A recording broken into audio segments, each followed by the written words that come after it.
you to me, I want to introduce you to someone else. I want to introduce you to Jack. Jumping Jack is what I call it. So Jumping Jack is a flea. And fleas have this amazing ability, right? They can jump amazing heights. So if a flea was a human, he could jump over the Eiffel Tower. So you can imagine higher than Michael Jordan, higher than LeBron James, over the Eiffel Tower. Could you imagine me jumping over the Eiffel Tower? A flea has that type of ability. But the flea's strength is quadruple its weight. Could you imagine you being able to lift the building, lift the car? But yet, we can take this flea, and I don't think that's going to play. We can put these fleas in a jar. And they can jump out of this jar. Could you imagine? They can jump as high as a human can jump over the Eiffel Tower. So they can jump out of the jar with no effort. But when we put the lid on this jar and let the fleas jump for 3 days and take the jar off, they'll never jump out of the jar. Can you imagine? That's a limiting belief. We have limited their belief that they can actually get out of the jar, and we know how amazing these fleas are. It's going to play. It's a glass jar with a lid. The fleas are placed inside the jar, and the lid is then sealed. They are left undisturbed for 3 days. Then, when the jar is opened, the fleas will not jump out. In fact, the fleas will never jump higher than the level set by the lid. Their behavior is now set for the rest of their lives. And when these fleas reproduce, their offspring will automatically follow their example. So we have a little bit of limiting beliefs and then a little bit of conditioning, right? Because now we've limited the belief of the adult who has conditioned the offspring. And can't we see that in our wellness spaces? That we have these limiting beliefs that we have grown up with, and then we also have this conditioning that we've grown up with. So let me introduce you to Ellie, the elephant. If you like basketball, you know where I got that name from. So I'll introduce you to Ellie, the elephant. So Ellie is massive. The largest land mammal on the planet Earth. If Ellie walked up to this building, everybody would run. But Ellie can be held in place by a tiny rope. At a zoo or at a circus, they put this little tiny rope around Ellie's leg, and Ellie will not break the rope and run away. Why is that? Because they conditioned Ellie when she was a baby. And they put this little tiny rope on Ellie's leg when she was a baby, and what happens is she can't break the rope when she's little, so when she gets bigger, she believes that she can't break the rope. A little bit of conditioning, a little bit of limiting beliefs. So they set her belief that I can never break this rope. So as massive and strong as Ellie is, Ellie will never escape. So you can see this little tiny rope they put on the elephant. So what is a limiting belief? A limiting belief is a negative, self-limiting assumption about one's abilities or potential that can prevent a person from pursuing goals or experiencing life to its fullest. How many of us have some limiting beliefs? I know I have some. I'm standing on stage right here, and I have some limiting beliefs that I work through. Sometimes as a coach, I'm working through these limiting beliefs. And you have your sheet there as well. So I want you to list what just think of, because some of y'all might not be prepared to write. And like I told you, I'm a teacher by trade, so I want you to be engaged. So I make worksheets. I put a little color on it too for y'all. So I want you to list 3 repeated thoughts or beliefs you have around weight loss, and or food.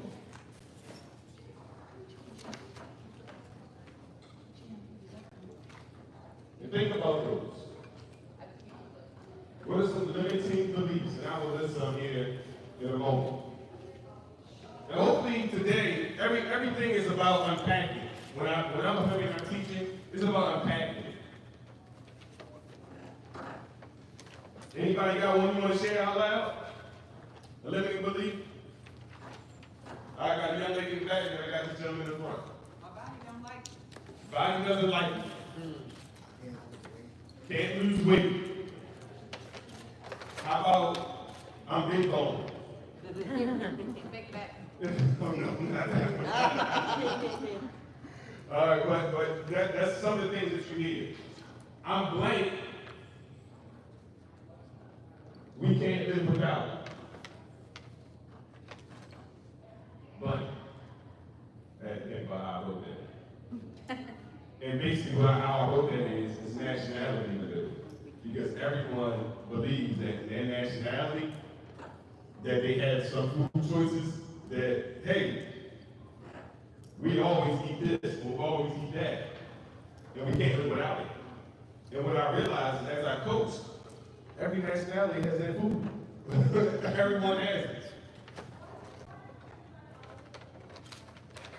What's another one? I have bad genes.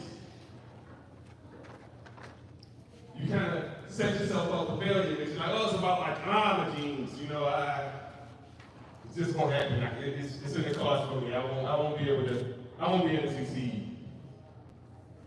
Healthy food is expensive. We tell ourselves that, right? Illness is expensive. It's even more expensive than healthy food, but we don't tell ourselves that, right? Healthy food is boring. Sometimes it's not even all us, right? That's the outside world telling us, oh, you eat, and I'll say ketogenically, you eat ketogenically? That's so restrictive. No one wants to track what they eat. Have you ever told something? Nobody wants to track food. No one wants to put that in Carb Manager. I can't live without whatever that food is. Pasta, rice, cereal. Oh, there's some pens. I can have some pens if y'all need them. Raise your hand if you'd like a pen. So you can jot down some of the limiting beliefs that you may have. So we met Jack. We met Ellie. And we took a look at ourselves. But now I want you to meet Jamie. I'm a science teacher, science brain person. So I used to watch Brain Games all the time. Any of y'all watch Brain Games? I think I've seen every episode twice. And when I started working on this presentation, this episode came to mind. I couldn't remember where I saw it. I couldn't remember if it was, but where I saw it. But once I started looking it up, it was Brain Games. So this is Jamie. She's a regular day. She's going to the doctor's office. Has anybody seen this before? All right, it's not going to play because it's 5 minutes. I didn't want y'all to sit for 5 minutes. So she goes to the doctor's office, and what she notices there's this beep. So just imagine like in school, like when the bell rings. So there's this beep, and everybody in the doctor's office stands up. And you see she's still sitting down. And she's trying to figure out, like, okay, what's going on? So first time, she sits down. So you see her looking like, what's going on? This is weird. Why is everybody standing up and this bell rings? So eventually, the third time, she starts standing up with the group. The bell rings, everybody stands up, and then everybody sits right back down. The bell rings, everybody stands up, everybody sits back down. And Jane is now participating. Now, everyone has gone to see the doctor already. And Jane is left by herself. And the thing that I left out, everybody was an actor but Jane. Everybody in there was an actor but Jane. So now Jane's by herself. Do you think Jane's going to stand up when the bell rings? Yeah. All right, I got a lot of yeses. Jane stands up in the room by herself. That's conditioning. That's what's been passed down over the years from, I don't want to talk bad about anybody's parents, but this conditioning gets passed down generation to generation to generation to generation. That we get conditioned about certain certain ways of eating. So now, it comes Paul. Paul is not an actor. Paul walks into the doctor's office oblivious as Jane did. You think Paul's going to stand up?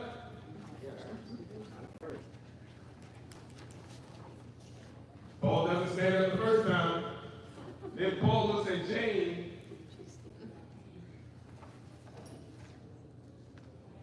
and asks her, what's going on? You can see in the first one, he's like, looks at her like, what's going on? Like, why are you standing up when the bell rings?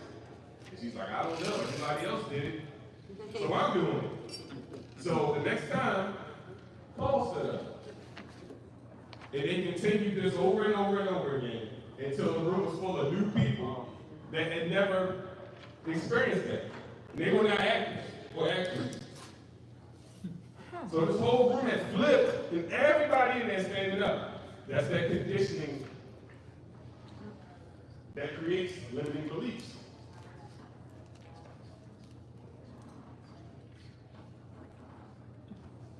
So there goes some conditioning things that we've heard over the years, right? Can't get up until you clean your plate. I know I've heard that. We scraping stuff in the trash can, wait till people turn it back, trying to make sure that we can get up off the table. People in such and such a place are starving. Whatever third world country you're trying to think of, right? Oh, people over there are starving. You better eat your food. Snacking while watching a movie. The whole movie industry at this point is about snacking, right? They sell a big old popcorn things with cartoon characters on it now. And they get bigger every day. Because you go to the movie, you're supposed to eat popcorn, right? And candy. That's conditioned. We've been conditioned to do that. Food as a reward. How many times as a young athlete get 20 points tonight, take you to McDonald's? I got 25. Food as a reward. Fast food jingles and marketing. I can't say, I wish I could sing, because I would start singing these jingles and y'all would just finish them, right?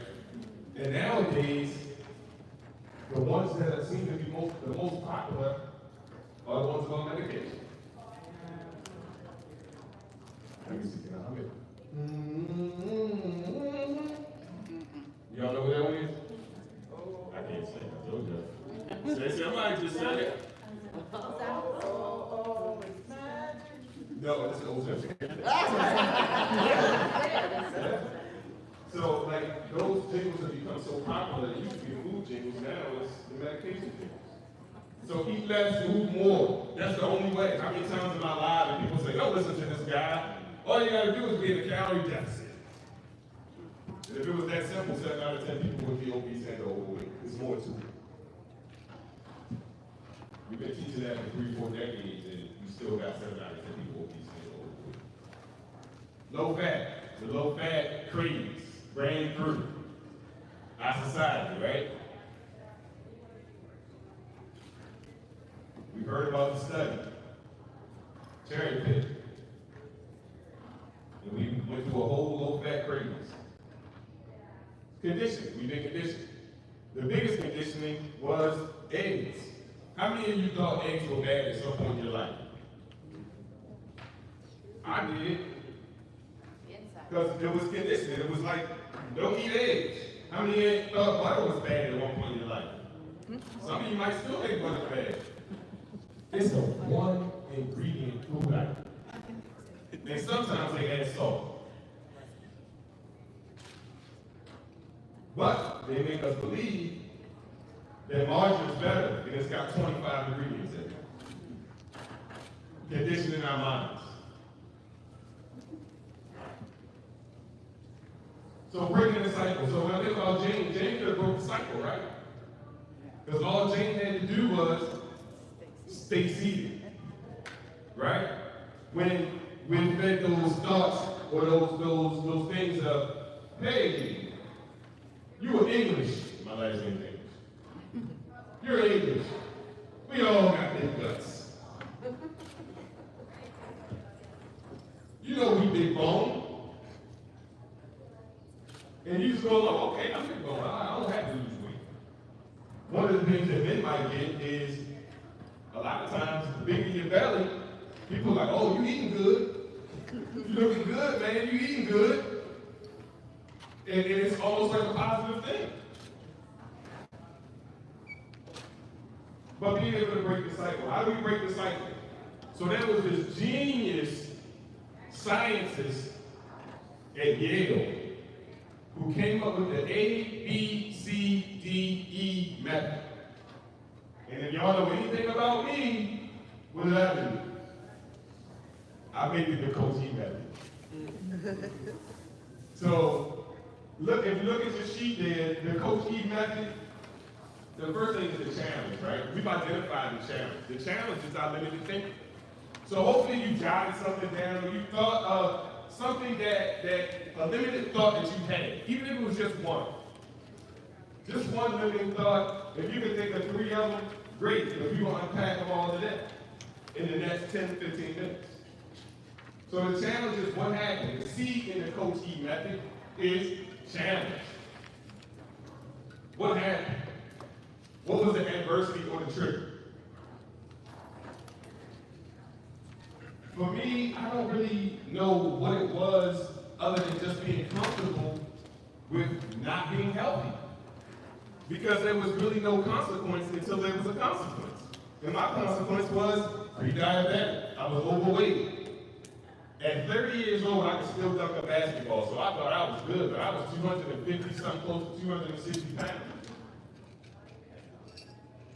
But by the time I got close to 40, I was pre-diabetic.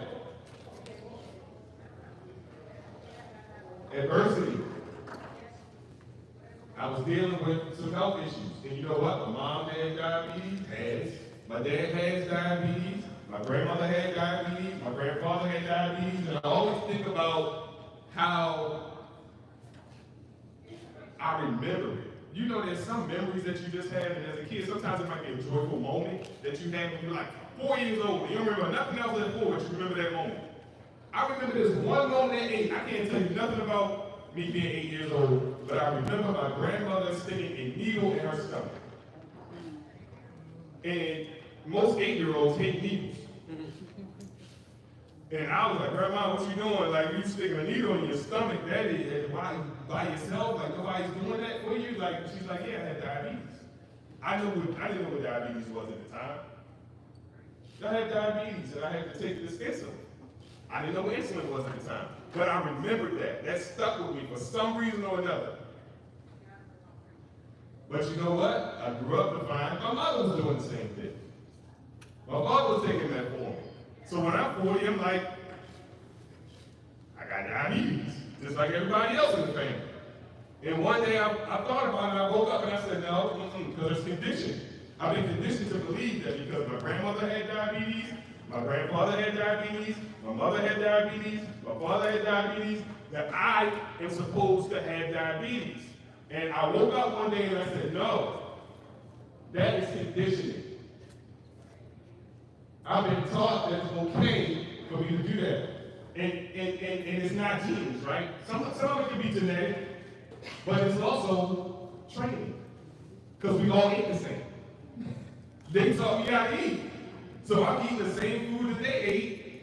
They eat the same food that their parents ate. So what happens? We all got diabetes. So when I started to change, and instead of standing up with everybody else and going to the buffet, I sat my butt down and I was able to get out of that pre-diabetic range. And I became more conscious of what I'm eating, more conscious of my blood sugar. And the ketogenic lifestyle is what did that for me. So that was my challenge. My challenge is I had to break that conditioning of, yeah, we all diabetic. My whole family's diabetic. I did not want to have to stick a needle in my stomach. And granted, everybody's not doing it nowadays in the stomach, but that stuck out to me so much. So the C in the coaching method is identifying the challenge. So hopefully you identify the challenge there. What is the outlook What belief or assumption did you form? I could have formed the assumption that, well, I'm pre-diabetic. I guess I'm gonna be diabetic like my parents. But my outlook was different. So think about what your outlook is gonna be. What's your outlook when you have those limiting thoughts? Because you can change that outlook. What is the outlook? How did you interrupt the situation? I interrupted the situation by taking on the ketogenic lifestyle because I wanted to do something that was no sugar.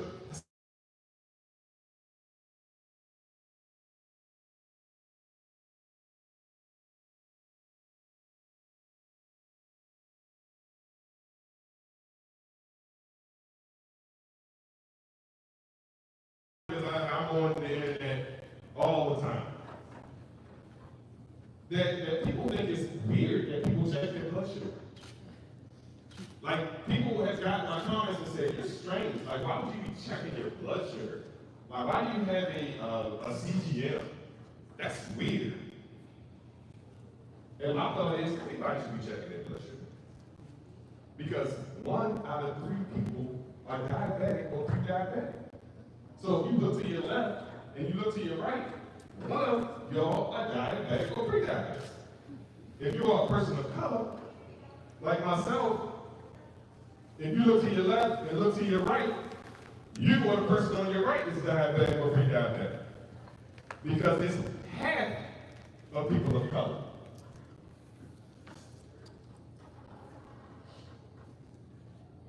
So what's the aftermath of the outlook? How did you react? How did you feel? Or did you withdraw?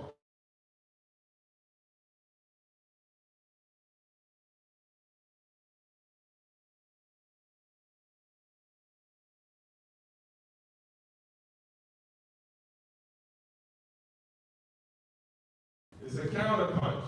In basketball, if I'm going right and the person cuts me off, I'm gonna spin and go back left.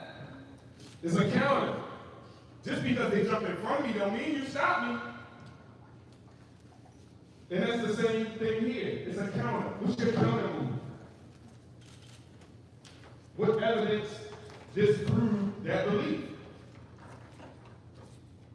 The evidence that disproved that belief is because simply, and I have a background in biology. So, me being a teacher, I simplify everything because I kind of know what the question is going to be because I've been a teacher for so long. So I know what the student is going to ask. And it is very interesting that when you look at what the evidence disproves when it comes to these beliefs, when you look at diabetes and you look at what people call it, they call it high blood sugar. I know my grandma doesn't call it, I got high sugar. I got sugar. High sugar. High blood sugar. So in my simple mind, stop putting sugar in your blood. So that's why that was my opinion. If I had high blood sugar, maybe I should just decrease the amount of sugar I am putting in my blood. And that was my counter move. That was my counter. I'm going right, you're gonna stop, you go, going left, lay up. We're gonna stop putting sugar in our blood, so much of it in our blood. That was my other way of seeing that. The H is healed. What truth allows me to move forward?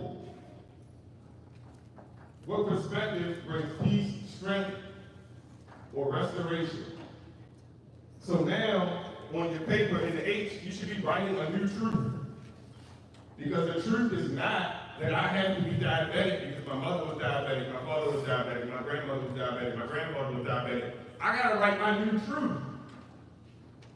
The new truth is if I stop putting sugar in my blood, I can fight this thing. That's the new truth. It's not that, oh, you're destined to be diabetic.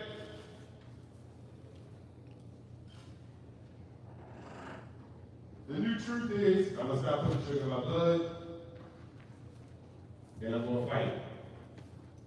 So then you heal. with your new truth.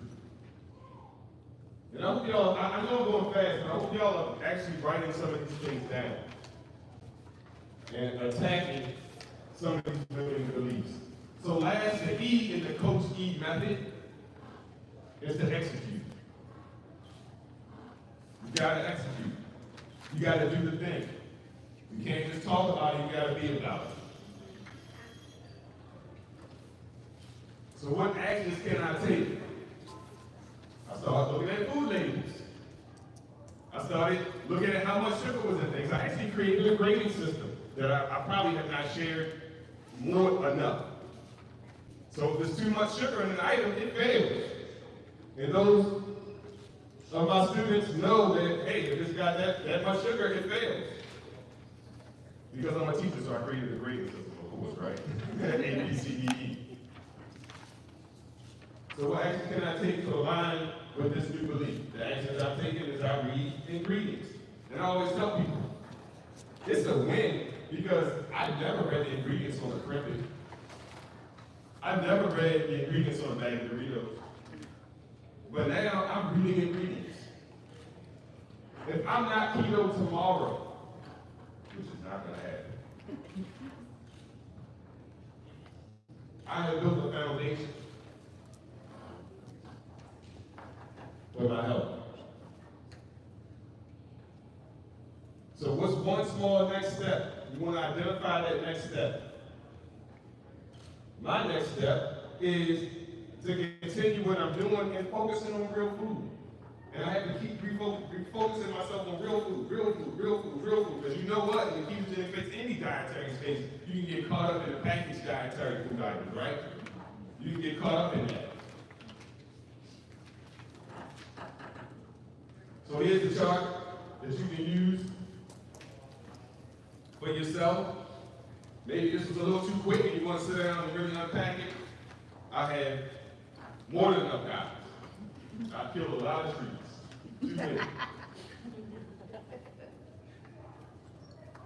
So the coaching method is to identify the challenge. What is the outlook of that challenge? If you have a positive outlook, you should have a positive result. If you have a negative outlook, then the aftermath is going to be negative. But you want the aftermath to be positive, and then we counter. It's going to be our counter move. And then we got to heal. We got to create our new beliefs. And last but not least, we have to execute. I appreciate y'all having me. Yeah. And thank you for your time. And hopefully you got something out of my 40 minutes.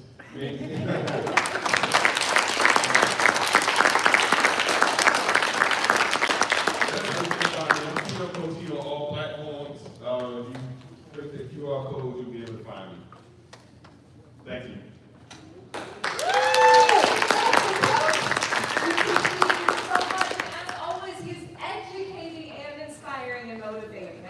Each one of us have a teacher like Keto Coach E that we think back on in our childhood and said, I know what I know in that subject area, because they were willing to make it simple, they were willing to make it executable, and they were willing to make it exciting. And I just know that I leave every single one of his talks knowing that I know more about what I need to do, but also knowing that I know the play to play. Like, he always gives us the play to play in a simple, easy, and executable way. So of course, execute was key for Coach E. We're so excited to keep going with these amazing speakers. Here in a few minutes, we're going to bring on our friend Benazati, but first, I think we need a little yes, motivational moment in the moment. I'll take a picture. Can everybody just put your hands up in the air? I don't want my daughters to leave without giving me a yes from you, so that they know what I'm talking about for the next year. Ladies, we're going to be motivated and inspired. I want them to know the face behind it all. So